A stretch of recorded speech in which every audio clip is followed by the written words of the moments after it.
the chair is authorized to declare recess at any time.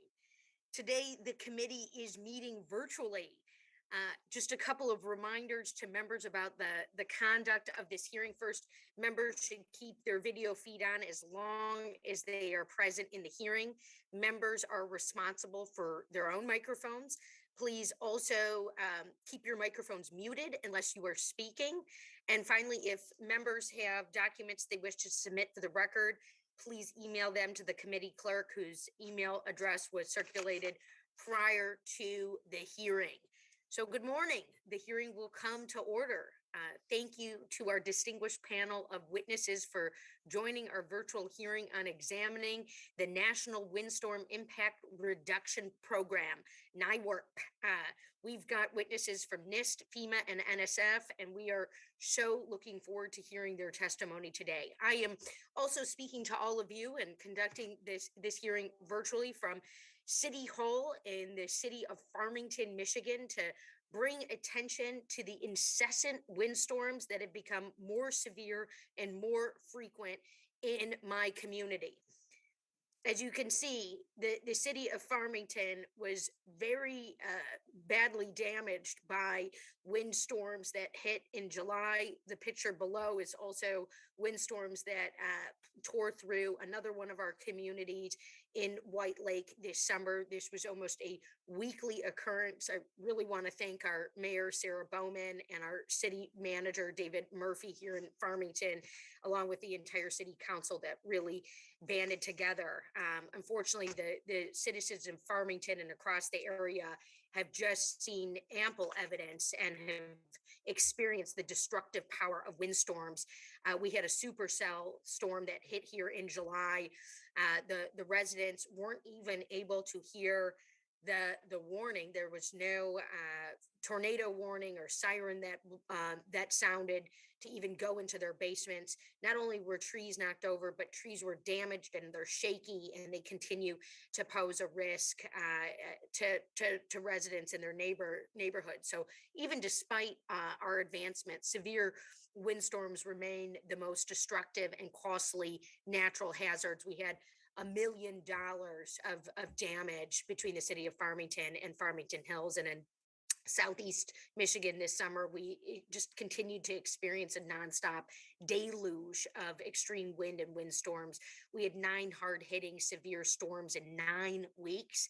I'm going to say that again. We had 9 hard-hitting severe storms in 9 weeks: tornadoes, hail, derechos, flash floods, and supercell storms, which I had mentioned, created a cycle of destruction in our communities. And if we can show the map, I would like to just show how badly hit we were here in southeastern Michigan.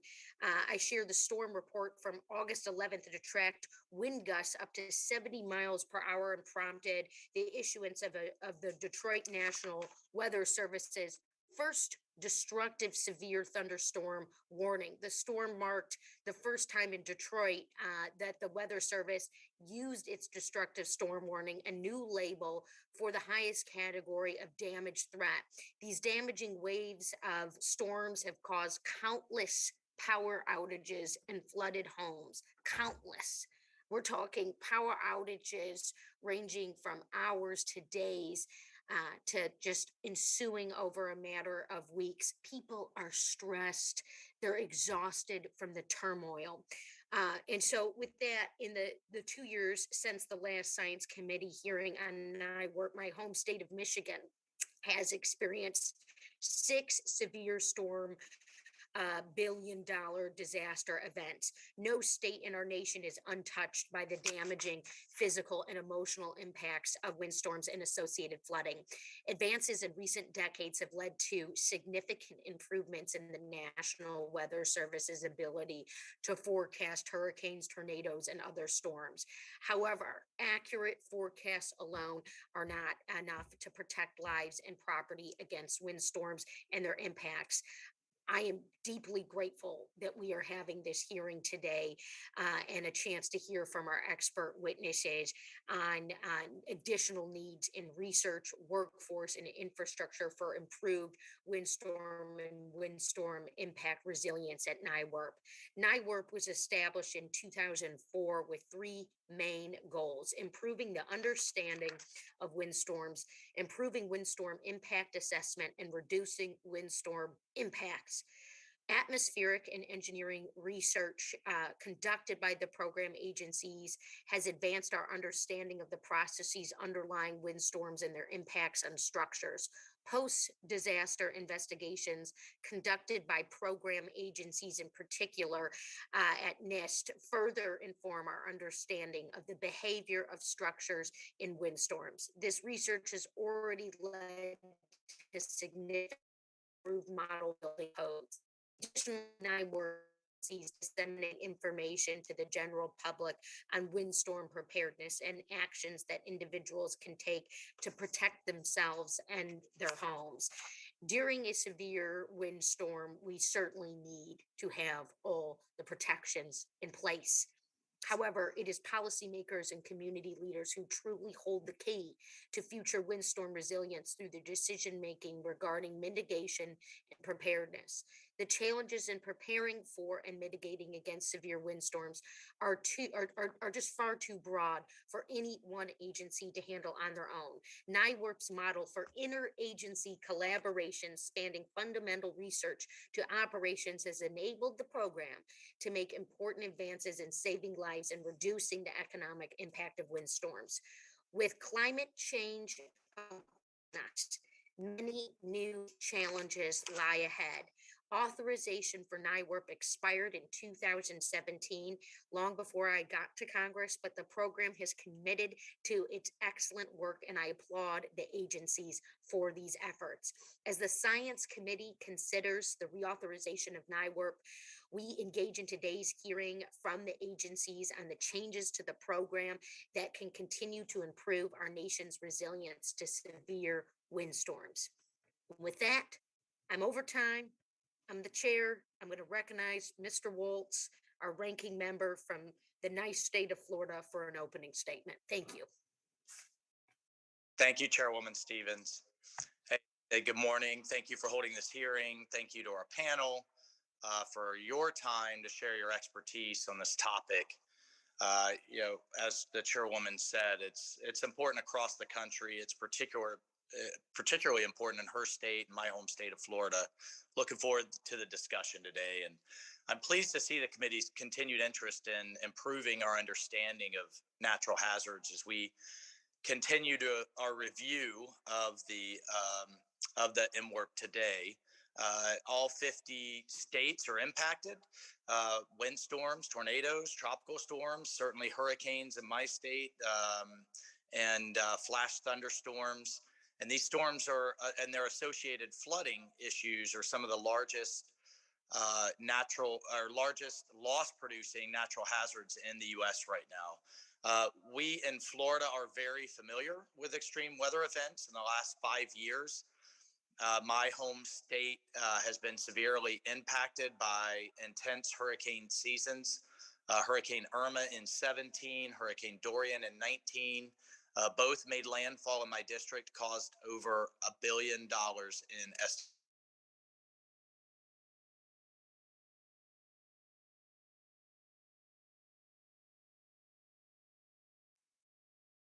Mr. Waltz might have frozen. Let's just give him a minute here.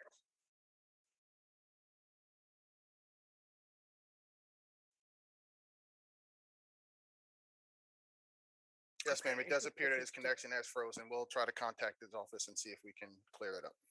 Okay. Okay, great. And then, so why don't we do this? I'll turn to the introduction of our witnesses, buy us some time, talk about these brilliant people who are before us. And then if Mr. Waltz is able to get back on, we'll allow him to reclaim his, 3 minutes, because he does have three minutes left. So our first, let's see. Okay, he's disappeared. Okay. Our first witness is Dr. Scott Weaver. Dr. Weaver is the National Windstorm Impact Reduction Program Director at the National Institute of Standards and Technology, NIST. Prior to joining NIST in 2018, Dr. Weaver served as the Senior Climate Scientist for the Environmental Defense Fund, EDF, and spent several years as a research meteorologist in the Climate Prediction Center at the National Oceanic and Atmospheric Administration, NOAA. He also holds an appointment as an adjunct associate professor in the Department of Atmospheric and Oceanic Science at the University of Maryland. Our next witness is Dr. Linda Blevins. Dr. Blevins is the Deputy Assistant Director of the Engineering Directorate at the National Science Foundation, NSF. In this role, she provides leadership and direction to the directorate, which supports research and education that advance sustainability, manufacturing, health, infrastructure, and other national priorities. Prior to joining NSF in 2017, Dr. Blevins served as a senior technical advisor in the Office of the Deputy Director for Science Programs in the Department of Energy's Office of Science. Our final witness is Mr. Michael Grimm. Mr. Grimm is the Assistant Administrator for Risk Management at the Federal Emergency Management Agency, FEMA. Under his direction, the Risk Management Directorate delivers quality risk data modeling and programs that increase the public's awareness of risk across the range of natural hazards. He also directs the National Hazard Mitigation Planning and the Stafford Act and FEMA's actuarial and catastrophic modeling responsibilities. Mr. Grimm has also previously served as the Assistant Administrator for FEMA's Mitigation Directorate and directed FEMA's Individual Assistance Division. I'm going to pause for a minute. Has Mr. Waltz been able to rejoin us? I'm not seeing him. I know we have the full committee ranking member on with us here today, Mr. Frank Lucas, who was not going to be delivering an opening statement, but obviously fairness and bipartisan exchange are very important to this committee. All right. So it doesn't look like we have Mr. Waltz back. So what we'd like to do right now is move into, and our full committee chair, Eddie Bernice Johnson, is at the COP26 meeting in Glasgow, so she is not with us either. Certainly an important hearing, though, for today. So what we'd like to do is move into witness testimony. These are really nice testimonies. They've been written up. We're going to get the 5 minutes. Our witnesses are going to get 5 minutes for a spoken testimony. Your written testimony is going to be included in the record for the hearing. When you have completed your spoken testimony, we're going to begin with questions, and each member will have 5 minutes to question the panel. When we reclaim Mr. Waltz, we're going to add his 3 minutes to his question time. So with that, we're going to start with Dr. Weaver for 5 minutes of questioning. I see you on the screen, Dr. Weaver. You're going to do 5 minutes of a testimony. All right. Thank you. Right. Thank you. Good morning, everyone. Chairwoman Stevens, Ranking Member Waltz, and members of the subcommittee. I am Dr. Scott Weaver, Director for the National Windstorm Impact Reduction Program, or NWIRP, at the Department of Commerce's National Institute of Standards and Technology, known as NIST. Thank you for the opportunity to appear before you today. NWIRP is an interagency science and engineering-based program focused on achieving major measurable reductions in losses of life and property from windstorms through a coordinated federal effort involving FEMA, NIST, NOAA, and NSF. Since NWIRP's inception in 2004, the program has made notable progress towards efforts to reduce windstorm impacts. This includes significant improvements in hurricane forecasts and increased tornado warning times, advancements in the science of wind mapping to inform engineering-based design standards, improved coordination practices and research support for post-windstorm investigations, and implementation of research-based recommendations into codes, standards, and practices. Despite these achievements, the nation continues to experience increased loss of life and property due to these extreme weather events. Windstorms and associated flooding are the largest loss-producing natural hazards in the U.S. Every state in the country is exposed to windstorm hazards from one or more storm types. Over the last 40 years, windstorms have caused over $1 trillion in economic losses and over 8,000 fatalities in the US. The greatest of these losses are associated with tornadoes and hurricanes. Over the past 10 years, tornadoes have caused an average loss of approximately $10 billion per year. In 2011, 6 different tornado outbreaks affected 16 states and produced a combined damage of $29 billion and 545 fatalities. In a 14-month span from August 2017 through October 2018, 5 major hurricanes made landfall in the US, not including Hurricane Florence, which made landfall as a Category 1 storm, but caused catastrophic inland flooding impacts to the Carolinas from extreme rainfall. The 2020 hurricane season established a new record for most named storms, 12 of which made landfall in the US. The causes underlying these massive and rapidly increasing windstorm losses are many, varied, and complex. Some are related to long-term societal changes, such as the movement of population towards coastal areas of the US. Others relate to changes in storm activity as the result of global climate change, lack of understanding and predictability of surface-level storm characteristics and their associated hazards, interactions of these hazards on the built environment, how to mitigate them, and how to effectively communicate with and educate the public and other stakeholders. Advances in recent decades in meteorology and Earth system science have led to great improvements in forecasting and warning systems for hurricanes, tornadoes, and other windstorms. However, large knowledge gaps remain in aspects of windstorm climatology and hazards near the surface. Without additional actions to mitigate windstorm hazards and thereby reduce windstorm risks, losses due to windstorms will only continue to increase. I want to thank this committee for its recognition of the necessary role for the federal government and other organizations in supporting windstorm impact reduction and the resulting creation of NWRP to focus on reducing the loss of life and property from windstorms. To address the challenges discussed previously, in 2018, NWRP released its strategic plan, developed in concert with stakeholders across government, academia, and the private sector. 3 overarching long-term strategic goals have been identified, including the following: improve the understanding of windstorm processes and hazards, improve the understanding of windstorm impacts on communities, and improve the windstorm resilience of communities nationwide. A signature NIST research activity that is emblematic of these 3 strategic goals is the current investigation of the effects of Hurricane Maria in Puerto Rico. The NIST Hurricane Maria study aims to better understand how the buildings and infrastructure failed and how we can prevent such failures in the future. Specifically, the NIST team seeks to understand Hurricane Maria's multi-hazard impacts and the conditions that led to injuries and deaths, how critical buildings and design safe areas within them performed, including their dependence on electricity, water, transportation, and other infrastructure, how emergency communication systems performed and the public's response to such communications, and the impacts to and recovery of selected businesses, hospitals, and schools, as well as the critical social functions they provide. After completion of the Hurricane Maria study, NIST will pursue and track implementation of its recommendations in an effort to reduce windstorm impacts nationwide. NWRP continues to make strides in implementing the strategy put forth in its strategic plan. However, as losses continue to mount, there is much work to be done. We greatly appreciate the efforts of this committee and other members of Congress to support resilience programs that keep the nation safe. I'm pleased to answer any questions you may have. Thank you.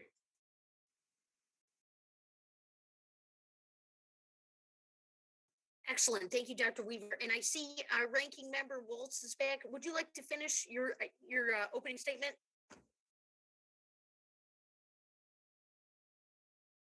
Hey, thank you, Chairwoman. I'll submit it for the record. I just wanted to point out that in really a seminal event for Florida was Hurricane Andrew in 1992, which has been some time ago, but it looked like God had taken a lawnmower across the state. 125,000 homes were flattened, and since then, I think our state and local officials have really taken some important steps in improving building codes. And really, if you go to communities now, when they're hit by a storm, you can literally tell which homes were built after 92 and which ones were built before 92 because of those important steps. So I'll submit the rest of it for the record and let our witnesses continue. Okay, excellent. Thank you so much. Sure. And with that, we'll hear from Dr. Blevins next for 5 minutes of testimony. Thank you. Good morning, Chairwoman Stevens, Ranking Member Waltz, Ranking Member Lucas, and members of the subcommittee. My name is Linda Blevins, and I'm the Deputy Assistant Director of the Engineering Directorate at the National Science Foundation. It is an honor to appear before you today, along with our federal partners, to discuss the important role NSF plays in the National Windstorm Impact Reduction Program. NSF supports research across all fields of science, technology, engineering, and mathematics, and all levels of STEM education. This uniquely positions NSF to facilitate partnerships that bring diverse groups of researchers together with communities, private industry, and others to identify problems and put science, engineering, and technology to work to develop solutions. NSF does this across the entire country, tackling problems at the national, regional, and local levels, and ensuring that Americans from every geographic and demographic background participate in and benefit from NSF investments. For decades, NSF has been fostering research and innovation to improve resilience to natural hazards, including windstorms like hurricanes, tornadoes, and nor'easters. NSF-funded researchers examine the fundamentals of how windstorms form, move, change, and interact with earth, water, and climate forces to improve prediction and risk assessment. They examine the behavior of buildings, infrastructure, and the natural environment in the face of wind forces to enable better designs and mitigation options. And they examine community consequences and human responses to support improved planning and policy, emergency response, risk communication, and decision support. Working alongside our partners at NIST, NOAA, and FEMA, NSF harnesses this mindset for NWIRP. We do so through operating state-of-the-art research infrastructure, offering coordinated research programs, supporting the most promising ideas from across the country, and by investing in the development of a diverse workforce that is critical to the future. For example, NSF's Natural Hazards Engineering Research Infrastructure, or NARI, is a national network of experimental facilities that provides researchers access to world-class, unique capabilities. This network includes NARI's Boundary Layer Wind Tunnel at the University of Florida, the Wall of Wind at Florida International University, the WAVE Research Laboratory at Oregon State, and a coordination office at Purdue.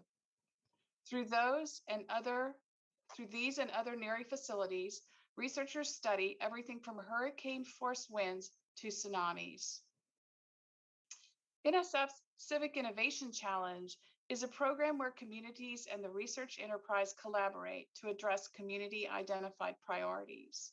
Through this program, NSF recently funded projects that will enable the development of rural resilience hubs in Florida and new tools for recovery from storm damage in Virginia's Hampton Roads area. It is vital to support research as natural disasters unfold to record and preserve information that would otherwise be lost and impossible to replicate. NSF's Rapid Response Research Awards, or RAPIDS, do just that. Through RAPID projects, NSF has funded research in the immediate aftermath of several major windstorms, including Hurricanes Florence and Michael in 2018, the Easter Sunday 2020 tornadoes, and the U.S. Midwest 2020 derecho. NSF also funds 7 standing networks called Extreme Event Reconnaissance Networks that are ready to deploy when needed. Extreme weather research relies on basic understanding of weather and climate patterns and trends. NSF investments in climate research span everything from the physical processes that determine hurricane intensity to tornado genesis and tornadic vortex structure. This research improves predictions and helps communities to mitigate and adapt.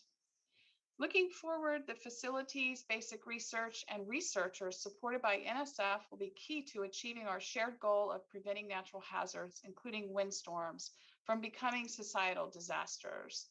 Investments in new areas like artificial intelligence will provide even better understanding. NSF appreciates Congress's continued support for the agency's mission and its important contributions to critical national priorities like NWIRP. We look forward to continuing to work with the committee and with our partner agencies. Thank you again for the opportunity to testify, and I'm happy to answer questions. Thank you, Dr. Blevins. With that, we will hear from Mr. Grimm. Good morning, Mr. Chair. Grimm, are you ready for 5 minutes of testimony? I am. Thank you very much.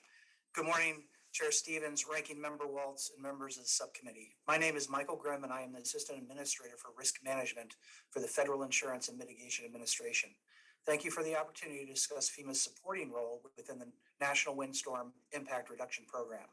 FEMA's mission is helping people before, during, and after disasters, mitigating the impact of windstorm damages from events such as hurricanes, tornadoes, and derechos is an important aspect of this responsibility. Although the risk of extreme windstorm varies across the country, no state, tribal nation, locality, or territory is immune. As a result of climate change, natural disasters are more frequent, more intense, and more destructive.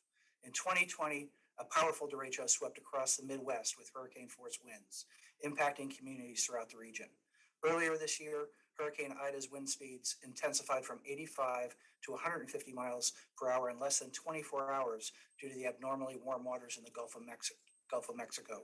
When Ida made landfall, it retained much of its strength as it crossed over 9 states in 4 days, leaving a path of damage from the Gulf Coast to New England. To address the nationwide risk posed by windstorm damages, FEMA is actively working to support the goals of the National Windstorm Impact Reduction Program in coordination with our partners, NIST, the NSF, and NOAA.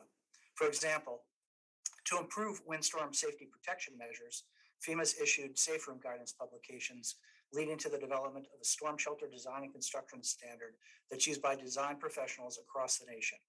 NIST and FEMA coordinated and submitted dozens of successful change proposals to the standard, thereby increasing the safety and reliability for occupants taking shelter from extreme winds. FEMA also participates in the International Code Council's building code development process to promote the inclusion of wind-resistant provisions. Many of FEMA's proposals to update the building codes are based on mitigation assessment team findings from observations in the field after a wind event. And many of these field activities are conducted in coordination with our partner agencies. These technical field teams study the impact of disasters and compile lessons learned, which can be applied across the nation to other disaster-prone regions. These findings help architects, building officials, and building owners to understand why wind damages happened and to learn how to prevent those damages from reoccurring. One of the most effective ways to safeguard our communities against future natural disasters is to adopt hazard-resistant building codes. These codes help protect people both physically and financially by reducing damages to buildings and minimizing disruptions to daily life. Hazard-resistant building codes are a low-cost, high-impact solution that can help break the cycles of disaster damage and reconstruction. A 2019 study by the National Institute of Building Sciences found that adopting the latest building codes save $11 for every dollar invested. However, about 2/3 of communities across the country have not adopted the latest building codes. As our nation's risks grow, such investments will become even more valuable. In addition, FEMA has other programs and activities that address the risks posed by extreme wind hazards. For example, FEMA provides funding for eligible projects through our hazard mitigation assistance grants. These grants provide our partners with a reliable stream of funding for larger mitigation projects through nationwide grant programs. While FEMA stands ready to respond when disasters occur, we recognize that the true success rests in mitigating the worst impacts of disasters before they happen.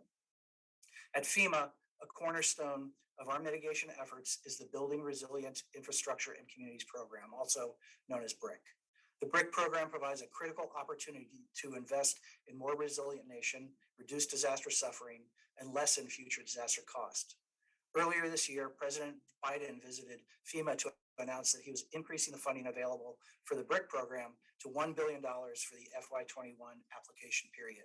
And this investment will protect lives and property in the face of future storms and being used to support projects which improve wind resilience, such as the construction of community safe rooms and retrofitting facilities.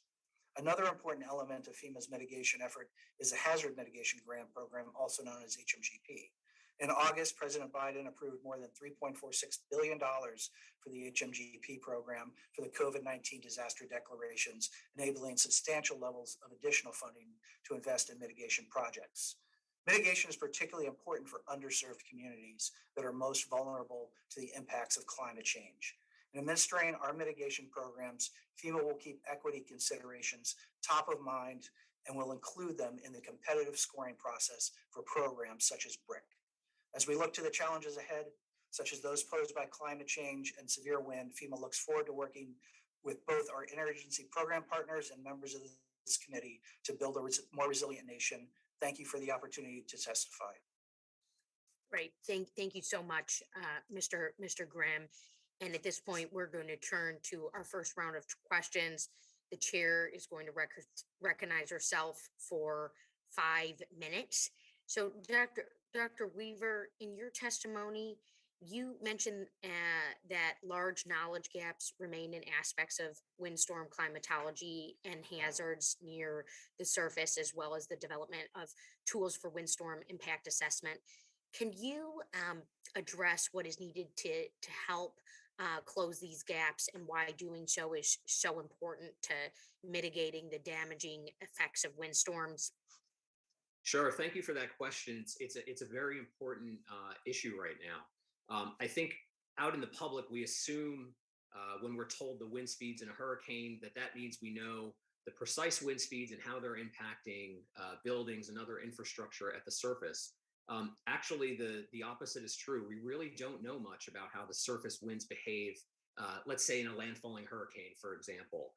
Oftentimes, we do not have the requisite observations of the wind and sometimes even the rainfall environment in those storms. And so it poses significant challenges for us to understand precisely what buildings we're experiencing as a hurricane makes landfall.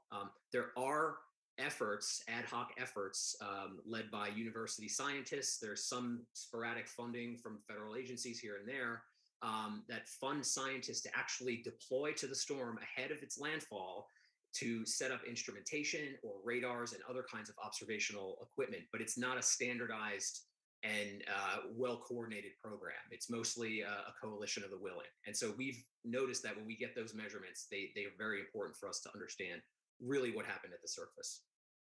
And in our 2019 hearing, there was some discussion that barriers still exist and more needs to be done to facilitate interdisciplinary collaboration between the scientists and the engineers supported under NIWRP, obviously something that we're doing here today. But Dr. Blevins, do you anticipate new opportunities for large scale collaborations on natural hazards resilience under the new Technology Innovation and Partnerships Directorate at NSF? Has that been discussed yet? Thank you, Chairwoman. The new directorate, as proposed in the 2022 President's Budget Request for Technology Innovation and Partnerships, will be running a competition referred to as the Regional Innovation Accelerators. That's in the plan, that's described in the budget request. And those will be regional centers, if you will, that are designed to bring people together from across the disciplines, which is where NSF's kind of sweet spot is, bringing folks in from social science as well as engineering, geoscience, et cetera. And they'll be, I think that'll be the type of opportunity that you're thinking of. Yeah, that's great. And so today's tools, Dr. Weaver, such as field measurements, wind tunnel testing and modeling, and post-disaster surveys generate an enormous amount of data. Do you mind explaining how NIWRP facilitates interdisciplinary research on development and application of methods in artificial intelligence? If there's anything you could touch on there with some of these new technologies and applications, we are all ears. Sure. So I can't speak directly specifically to artificial intelligence. However, what I can tell you is that so we've developed an interagency post-windstorm coordination plan for hurricane landfall specifically at this point. And we're using that plan, which outlines all the different roles of the various federal agencies that are involved in NWRP. We're using that plan to structure data collection for for housing a central database that collects information on from NOAA on the hazard itself, from the researchers that are out in the field from NSF, from FEMA, from our own deployments, and trying to integrate all that information so that someone who's conducting a post-windstorm investigation can overlay all of the social data with the hazard data and the building data. And there are other efforts out there at FEMA. The Hazardous Model does some similar types of things, and so we're looking to use that plan to bolster the data integration for post-windstorm investigations. Great. And just to hop back to when we were first talking, or my first question here on some of the challenges to addressing research gaps with just the remaining time available, how much do you assume that those are cost related, if at all? I mean, are we talking about insufficient funding here? So we typically, do the best we can with the resources that we have to, work across the different agencies. Our strategic plan is very comprehensive, and so to be honest, it's a challenge to implement the entire strategic plan. But like I said, we try to prioritize and tackle what we can to the best of our ability. Yeah, great. Well, thank you so much. With that, my 5 minutes are up, and I'm going to turn to Mr. Waltz for 5 minutes of questioning. All right, thank you. We'll see if the technology holds this time. Hey, Dr. Blevins, the NSF supports, I think as you mentioned, the Wall of Wind experimental facility in Florida International University. It's, as you know, it's capable of simulating Category 5 hurricanes with winds over 150 miles an hour. How is research performed at user facilities like the Wall of Wind? Then how's that research then transferred to industry? How's it transferred to stakeholders to make improvements, to improve the resiliency of buildings and other forms of infrastructure to windstorm hazards? Thank you. That's a great question. So in facilities like the Wall of Wind or the Boundary Layer Wind Tunnel, we collect a lot of data on different scenarios, and those data are used to develop improved predictive capabilities for windstorms and other types of events. And so through improving those predictive capabilities and our simulations, we're able to actually provide input to those who are developing the codes and standards for the buildings. And so that's the pathway. I guess, how is it then? I mean, are you seeing it really incorporated? Are you satisfied with how it's used? Do you wish industry would do more? If you had it your way, kind of a thing. I'm just trying to, I understand the great research that's going on. I'm just trying to better understand how it's utilized. Well, it's interesting that you should mention industry, because also in Florida, we have a relatively new, what we call Industry University Coordination Research Center, IUCRC, Cooperative Research Center. And that particular center is at Florida International. It's called the Center for Wind Hazard and Infrastructure Performance, or WIP.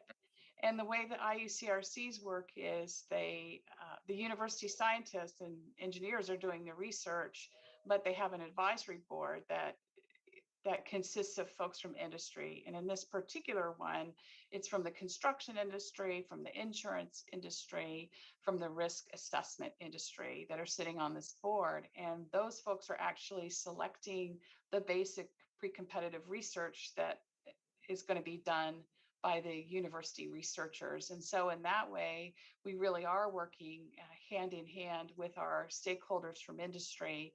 And early signs from that IUCRC are that there's some early interest in some uptake from some of what's going on in the research. Well, that's great to hear, and particularly that the insurance industry is there. I think one of the issues is that we continue to, for a variety of reasons that are probably too complex for my couple of minutes, but for a variety of reasons, we tend to subsidize and reinforce bad behavior in the aftermath of these storms. So that's reassuring, and I'd love to learn more about that facility and who's participating in the uptake. Just in the time I have remaining, for Dr. Weaver, I already mentioned, the 125,000 homes from Hurricane Andrew, what our state and local officials in Florida did to develop stronger building codes. And given that NIST supports research and development to improve um, model building codes and voluntary consensus standards, best practices, can you elaborate a little bit more on how MWORK works with standards bodies like the International Code Council and communities to adopt windstorm resilient building codes to avoid widespread losses similar to those from Hurricane Andrew? Sure. Great question. So NIST does not regulate or develop the actual building code. What NIST's role principally is in developing actionable science that could be used to guide the processes that underpin standards development and code development and implementation. So a great example, not necessarily related to hurricanes at this point, but a very new example is that out of our Joplin, Missouri tornado investigation, one of the recommendations was to develop tornado maps to guide the implementation of safe design for the tornado hazard. Now, this is the first time this is ever being done. Previous to that event, it was just, act of God, you can't design for tornadoes, but now there are provisions that could be voluntarily used to design for tornadoes. And that's going to be coming up in the next American Society of Civil Engineers publication that comes out in 2022 for those guidance. So we work more on the scientific side. I mentioned the measurement science issue with the hazards that occur in extreme, the extreme winds in hurricanes. And we certainly look at that. We are mission assigned by FEMA to produce wind maps. We've done it for Hurricane Irma. We've done it for Hurricane Dorian. We were expecting that to make landfall, as you know, as a very strong storm. Luckily, it turned at the last minute. That would have been a significant disaster, of course. And so we're on the front lines of that in many different ways. Well, thanks so much. And I certainly didn't intend to suggest that NIST would create codes or standards. I think that is rightly at the local level. But I think that's a great example of what you just laid out. And Madam Chairman, looks like I'm over my time, and I yield. Thank you so much. Yeah, that was great. Thank you. And with that, we're going to recognize Ms. Ross, Congresswoman from great state of North Carolina, for 5 minutes of questioning. Thank you very much, Madam Chair. And this is a very important issue for North Carolina, particularly for our coast, but we've seen more inland tornadoes and other kinds of natural disasters in North Carolina. And we're no stranger to FEMA. So, Mr. Grimm, I wanted to start with you and ask you a few questions. The first question really has to do with the electricity grid, and how it responds to wind events, and wanted to know from you what you think the impact of the new infrastructure package with its funding for upgrading the electric grid and making it more resistant to wind and other weather events, what effect that would have, and whether you think the funding is sufficient. Sure, thank you. Yeah, with regard to what FEMA can provide in terms of mitigation funding and increasing resilience across many lifelines, including the electrical grid in communities, very, very important. We work with those communities to, I mentioned the BRIC program in particular, that it enables funding for lifelines for, not only for residential and non-residential construction, but also for community lifelines, things like electrical grids or power lines, those sorts of infrastructure projects. So with the recent announcement of the infrastructure bill, of course, we're very excited to have additional resources made available across the government, really to have a government-wide mission and movement to make the nation more resilient, honestly, across multiple natural hazards, whether it's windstorms, floods, earthquakes, you name it. Lifelines are impacted by many different types of natural hazards, and we need to do a better job as a nation addressing the hazards before they happen, not just after they happen. So pre-disaster mitigation is extraordinarily important, and getting ahead of that. Of course, we've shown things like, building codes, for example, that we were just talking about. For every dollar invested, $11 in return. And likewise on mitigation projects, every dollar invested, $6 in return in general, and across the different hazard areas. So anything we can do to increase our investment ahead of disasters, I think, is a huge step forward. That's great. You anticipated my second question, which is the potential economic benefits of designing climate resilient businesses. When you talk about $1 invested, this much in return, can you be more granular about where those returns come from? Sure. So let me expand a little bit more on the building codes. I mentioned the $1 invested is $11 in return.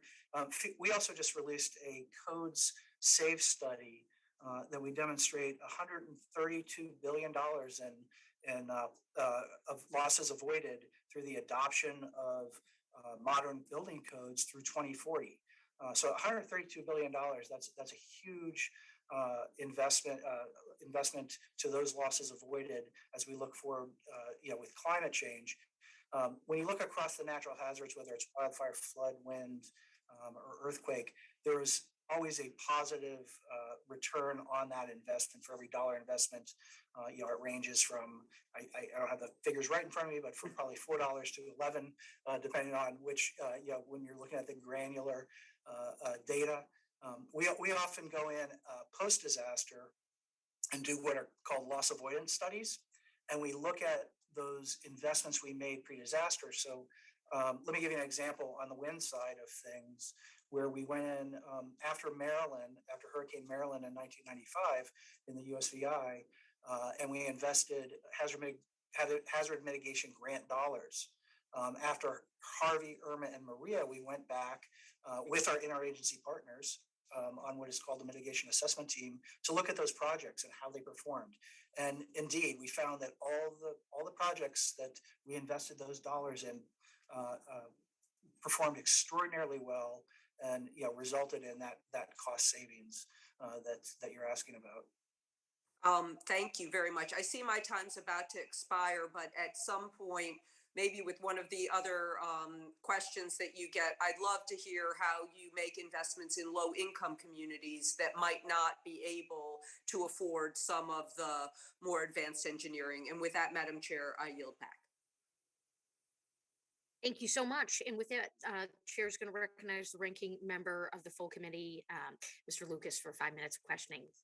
Thank you, Madam Chair, and I appreciate the importance of this hearing also. All of us who live on the east side of the Rockies, on the Great Plains, from Canada to Texas, understand how challenging the weather can be. Dr. Weaver, Dr. Blevins, we've heard about the tornado damage caused in 2011 and how NWERP has changed in leadership and coordination from when the program was last reauthorized. Could you compare where we were a decade ago to where we are now? And what have we done well? And what's the singular area that needs the most improvement or our focus as a committee? Sure, that's a very interesting question. So NWERP's inception originally, it was led by OSTP. In 2015, it was moved to NIST, as you highlighted, and I think that giving it a permanent home, and also the fact that NIST is more of a user of a lot of the information and is on the ground dealing with the impacts and trying to understand that is a good pull of information from the other agencies, and so the coordination, I think, is going well in that structure. There are several successes that I think we've had. I mean, one is our tropical cyclone coordination plan. That's been very important to guide our activities. We've conducted a couple of investigations in post windstorms. The Joplin tornado has come up with great recommendations. I mentioned one of those about tornado design earlier in the hearing. We're currently doing a Hurricane Maria investigation, which is very comprehensive and interdisciplinary, and will provide many recommendations for the entire nation, not just for Puerto Rico. As far as challenges go, I think one of the unique things about windstorm hazards is that we're operating in a situation where the climate is not stationary. So with earthquakes, you don't really have much changing. With some other hazards, you don't have much changing. But in the windstorm environment, we have this evolving climate system, and it's really hard to use the historical data to get an accurate portrayal of the risk when things are shifting so quickly. And so I think that's a major challenge for us to try to understand, to stay ahead of that with the building codes. So thank you. Dr. Bevan? Yes, thank you very much. I think to me, the challenges that we have are around the sharing of data. We're actually doing a really great job, but around sort of interoperability of data sets and as Dr. Weaver mentioned earlier, the ability for different teams going in from different directions and taking data and being able to coordinate all of that. The NSF sends these teams out. We are able to do rapid grants for people to go out and take data when they're needed. And then we also have these reconnaissance teams that we can send out. And I think just assembling all of the data and making it readily available is a big challenge. Absolutely. Back to you, Dr. Weaver. Can you please discuss how NIST is working with NOAA to improve the data and methods for tornado hazard mapping and damage modeling through the Houses program? Yeah, sure. So I believe you said with NOAA, right? Was that? Mm-hmm. Yes. Sure. Thank you for the clarification. So we serve on a wind speed estimation committee. We have our engineers that serve with NOAA, and NOAA leads this wind speed standard estimation committee. And as I mentioned previously, one of our lead investigators from the Joplin, Missouri tornado is very prominent and actively supporting that committee to develop recommendations and to develop science that can be used for national tornado design for infrastructure and for other critical facilities. And so that's principally how we partner with them on the tornadoes. Dr. Grimm, in the remaining time I have, can you discuss with us, how does FEMA ensure that it meets its workforce demands, especially as the windstorm hazards are increasing in frequency and intensity? How do you get enough people there? Do you have enough people there? Sure, thank you. Yeah, certainly the amount of work that FEMA has in front of us every year is a tremendous amount of work, whether it's responding to disasters or mitigating disasters or preparing for disasters. We have a outstanding cadre of resources to respond to disasters. Through giving an example, throughout the pandemic, FEMA has had to really change its posture on how we do business. And that is including how we respond to disasters and how we run programs like the Windstorm Impact Program. So across the board, how do we deploy people, find new innovative ways to do things? So for example, we have found, technology enables us to deliver our programs. It also enables us to deliver our disaster assistance. We have programs such as FEMA Corps, groups of young people who are just excited and outstanding, who get out in disasters and help our disaster survivors recover. A wealth of challenge, but a wealth of programs and innovation and being nimble on our feet to get people out to help survivors. Thank you, Mr. Grimm. Thank you, Madam Chair. My time's expired.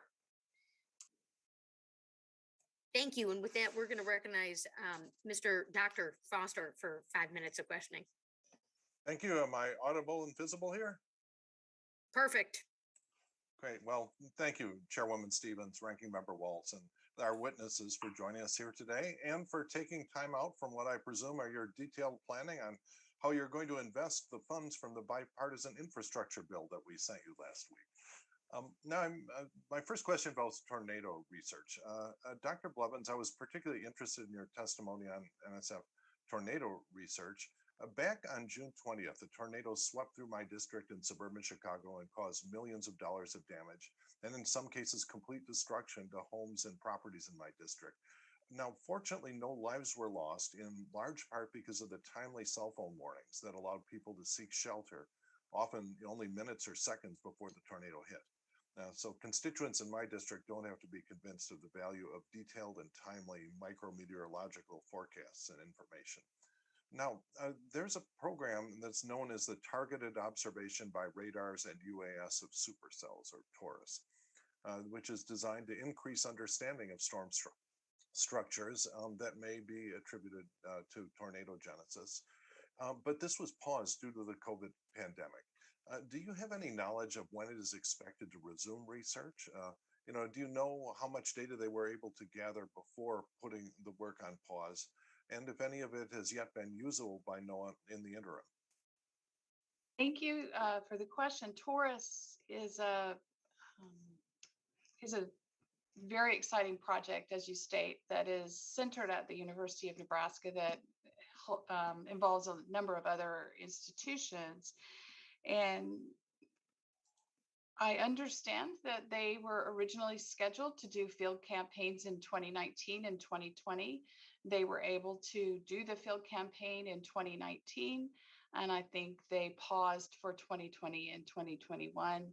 And my understanding is that they should pick back up again in 2022.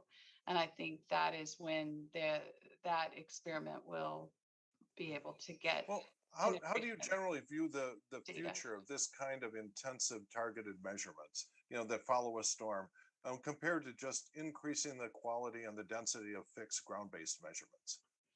Oh, I think they're going to become much more important as we move ahead, getting the data sort of in the real world. And I think NSF has a really great mechanism to send teams out to do that through its rapid funding mechanism. We can actually get those. We ask the PIs to justify why they can't get the data any other way other than doing this.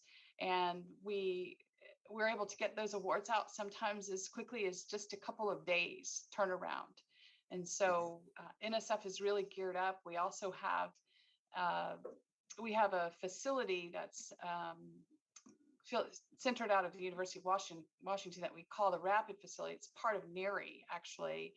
And then we have Converge at the University of Colorado, which pulls together and coordinates the data that comes from the use of the equipment that's provided by the Rapid Facility, our rapid reconnaissance teams, and others, and is able to coordinate it. And so we really are geared up, and we're ready for the increasing importance of getting these kinds of quick turnaround data. Yeah, well, I look forward to a future where swarms of drones fly into supercells and get really detailed information that allows us to have better predictive models. Sure. My next question has to do with, as our witnesses have pointed out, we're not making investments despite the fact that they have a huge return on investment. I think Dr. Grimm mentioned an 11-to-1 return on investments. So it always surprises me when there is an 11-to-1 return on investment and private markets are not making that investment. So do you have any insight as to why markets have failed to address this issue? Why don't the reduction in insurance rates justify paying for these investments ahead of time? And is there anything that government can do to deal with this apparent market failure?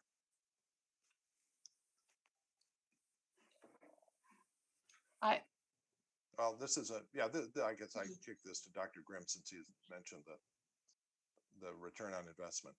Sure. Thank you. It is a real challenge to get investments in mitigation at all different levels. I emphasize the importance of pre-disaster mitigation programs and getting out there and doing better risk communication so homeowners truly understand their risk. Whether it's from flood or earthquake or wind. A lot of folks think that they may not be at risk because they haven't experienced an event or a loved one hasn't experienced an event. So it's really personal, and doing a better job at risk communication across the nation, not just the federal government, but at all levels, and teaming with the private sector. Folks, for example, in the reinsurance arena, very important partner that we have who use data sets that we produce here at FEMA and use data sets, for example, from NOAA and other agencies. We recently put out something called the National Risk Index, and it's very unique. It looks at 18 different natural hazards across the nation.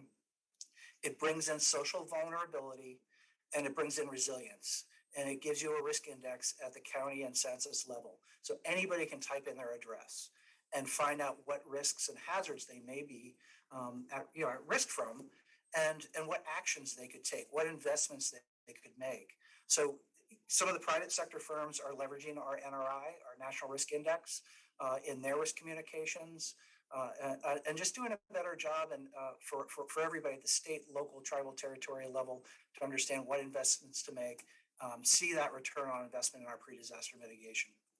All right, thank you. It looks like my time's expired and I yield back. Yep. And with that, we're going to go to Dr. Baird for 5 minutes of questioning.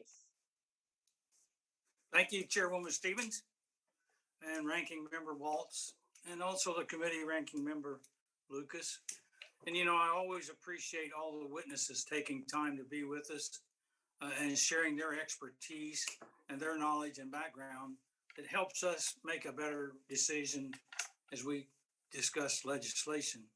So my first question really goes to all the witnesses. The Natural Hazardous Engineering Research Infrastructure has been rewarded $5 million in funding by the NSF through 2025.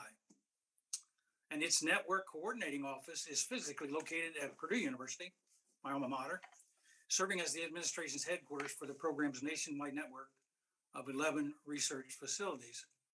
So what I'd like to know is, can each of you speak to the importance of having an integrated approach to these natural disaster research, and then how we might help or what Congress might do regarding these hazard-specific programs and how we can better work together. So with that, I would start with Dr. Weaver. Thank you for the question, Dr. Baird. So I think, one of the unique things about disasters and studying them is that you need a highly interdisciplinary team. I look at our current investigation of Hurricane Maria, and on that team, you have meteorologists, climate scientists, engineers of different types, social scientists, epidemiologists. And so we have to understand, I think we're so focused on the hazard, and speaking as a meteorologist and climate scientist, that's where I tend to go as well. So I'm kind of guilty of that. But we tend to focus on the hazard, which is definitely important, and the changes in hazards are definitely important. But I think we also need a recognition that we really need to be interdisciplinary in our approach, and that's not easy. It's a challenge because we all speak, different languages, if you will, different scientific languages, and so it's truly difficult to do that. So I would like to see more support, however it comes, for interdisciplinary research when it comes to disasters, to nurture that integration. Well, thank you very much for that perspective. Dr. Blevins, would you care to elaborate on that and the effect of the coordination and the importance of coordination on this research? Yes, thank you, Representative Baird. I've actually been to the Purdue coordinating office. I'm actually Purdue alumna myself, having my PhD in mechanical engineering from there. So I was able to go in 2019 and visit, and I met the director and the principal investigator, and they gave me a very wonderful presentation on all the great things that they're doing to coordinate all the different kinds of research that we're doing on earthquake, on wind, and on water events across the NERI network. And I think this facility, this piece of the NERI facility really points out and emphasizes the strength of NSF, which is to bring all the disciplines together. We fund basic research across all the different science and engineering disciplines. And one of our 10 big ideas is in increasing convergence research, which is really taking interdisciplinary research up a notch to the next level to really be able to do big things that no discipline could do by itself. So the other thing that I want to point out about that particular location at Purdue is the education and workforce piece. Everything we fund at NSF integrates research with education, but that particular site at Purdue coordinates the research experience for undergraduates program for NERI, and really creates those opportunities for undergraduates to get interested in research in natural disasters. And this is really a field that can really inspire people. In fact, just preparing for this hearing really inspired me, and looking across the breadth of research in this area and just the importance of it for reducing the loss of life and property for the nation. So I think that that's one area where a facility, a site like the Purdue site, can really contribute.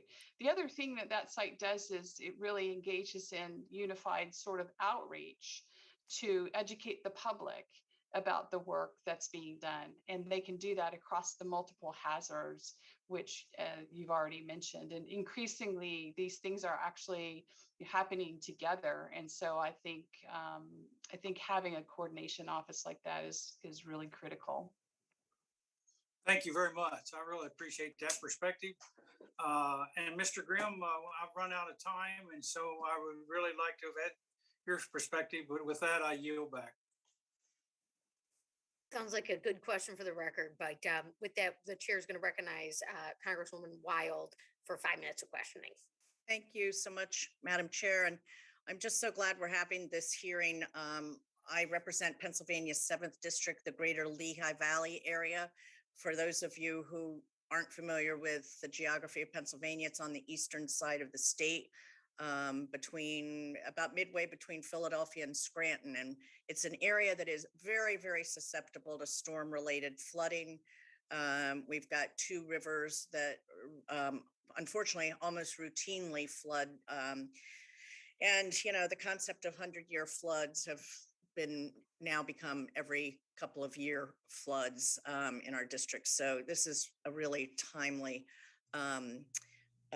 hearing. And one of the things I wanted to follow up on, Dr. Weaver, with regard, but this is really for anybody who wants to comment on the interdisciplinary aspects of this kind of research. The human element of disaster preparedness and response and recovery is so important. It's become really vital here in my district. And I'd love to hear from any of you how the National Windstorm Impact Reduction Program leverages social science research to accomplish the goals of the program to protect life and property. Sure, I'm happy to start. NWRP writ large, as well as NIST as an agency, I'm speaking for both in some sense. We value social science. In our investigation of Hurricane Maria, we have several social scientists on the team. There are projects that underpin the larger investigation that focus explicitly on social impacts, social and economic impacts. And so we know, as I had just mentioned, that it's not just about hazard levels, right? It's about how people respond to warnings. It's about how people prepare. Were they prepared? What did they do? What were the impacts to them, and what were they thinking? As far as NWRP as a program, it has incorporated social science objectives into its strategic plan. So they're there, they're on paper, there's something that guides our strategy.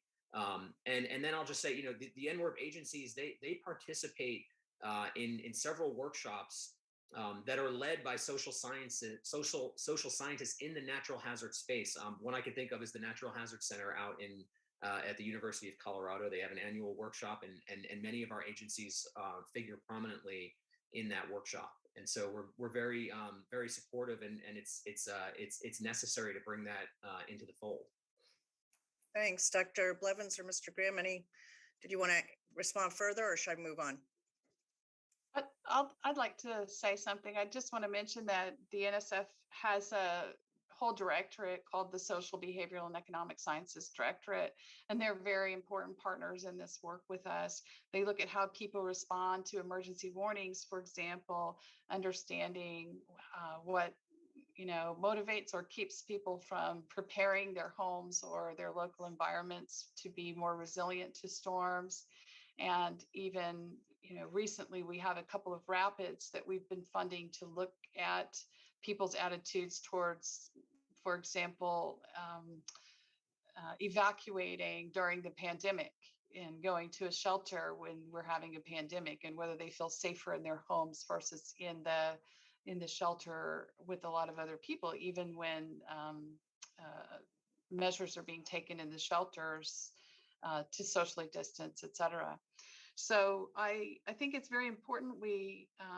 And on the flooding part, we also have a federally funded research and development center called the National Center for Atmospheric Research, or NCAR, that's helping develop NOAA's water model, which is very critical to predicting flooding events.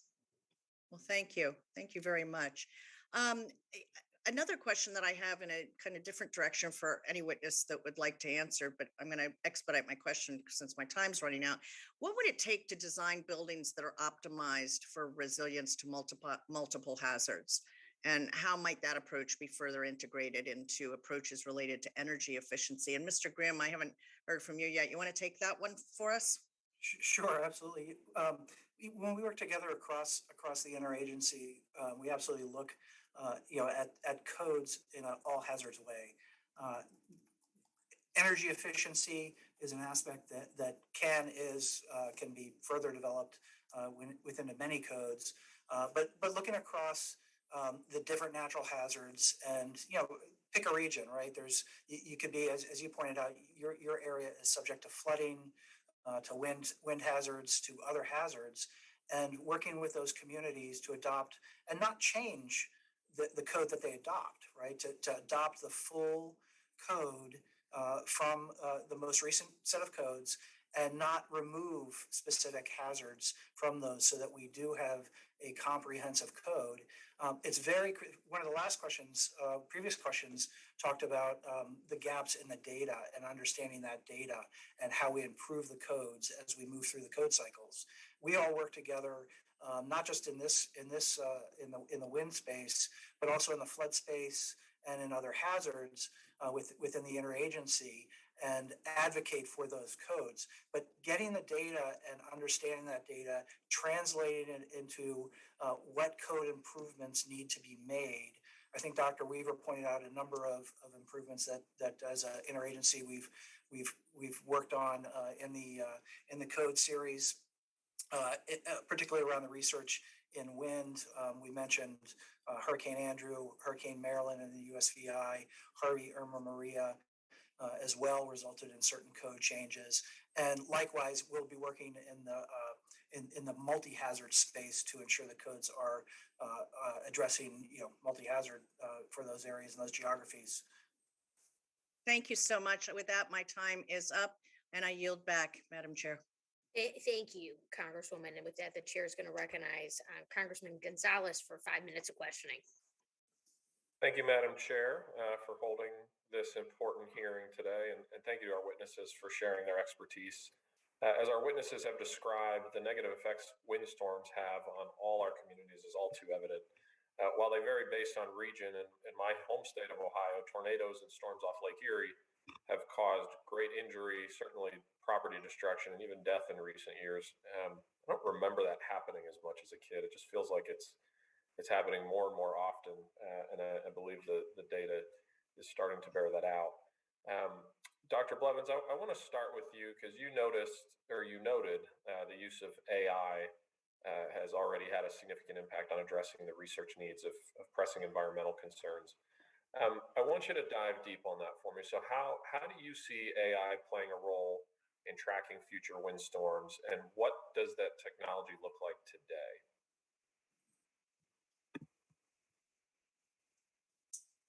Thank you. Despite 18 months of this, I still can't find the unmute button.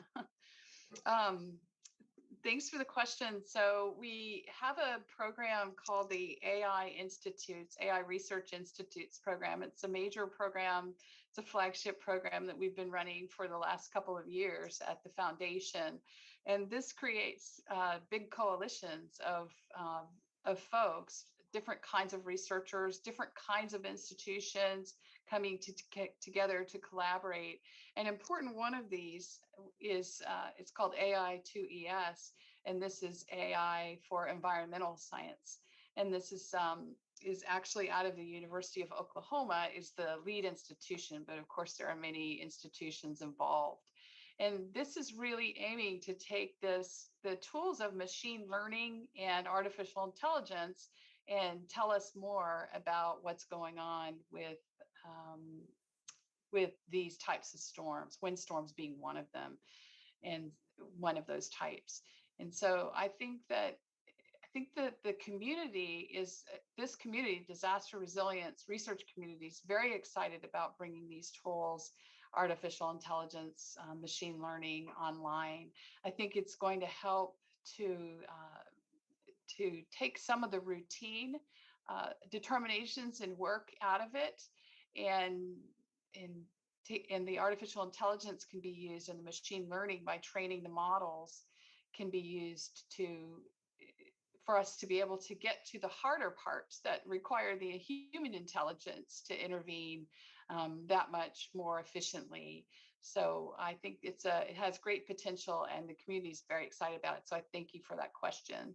Yeah, and then what, if anything, should we be thinking about to help the research community leverage AI even more in this area? Is there something we can do from a data standpoint, or I don't know? I guess I'll just turn it over to you. What else can we do to improve that? Well, I think part of the issue with using machine learning is having good data sets that are well defined, they're clean, they have well defined metadata and assumptions that you can make about the data sets. And so I think that the kinds of facilities that we have through NCAR and through NARI and through NIST and FEMA, all of us working together to get those data sets as clean as possible and to constantly improve them, new measurement techniques, new ways of deploying them in the field. I think anything we can do to make the data better is going to make that technology really shine in making an impact on this problem. And then staying with you, and I know I only have just a few seconds, but in your testimony, you highlight the importance of supporting and preserving research as natural disasters unfold. Yes. Could you go into detail of how strengthened interagency coordination could result in a more holistic and efficient federal response in gathering research for windstorms? Well, I think we have a hub that's called Design Safe, right? That's operated, it's led out of the University of Texas, and it really brings together a lot of different types of infrastructure, or cyber infrastructure, to make that happen. And so that's my Okay, sounds good. Well, I see my time is almost up, so with that, I will yield back to the chair. Thank you. Thank you, all our members for the questions, and obviously our witnesses for today's critical hearing on NIWRP and what is obviously much needed in leading to its reauthorization. The purpose of today's hearing was to review the activities of NIWRP, including the importance of interagency collaboration, which is no easy feat, but obviously we've got some of the best here and a lot of tremendous expertise. And so the committee's going to clearly continue to consider new and evolving challenges to improve windstorm and windstorm impact resilience, and opportunities to improve this program, the NIWRP program.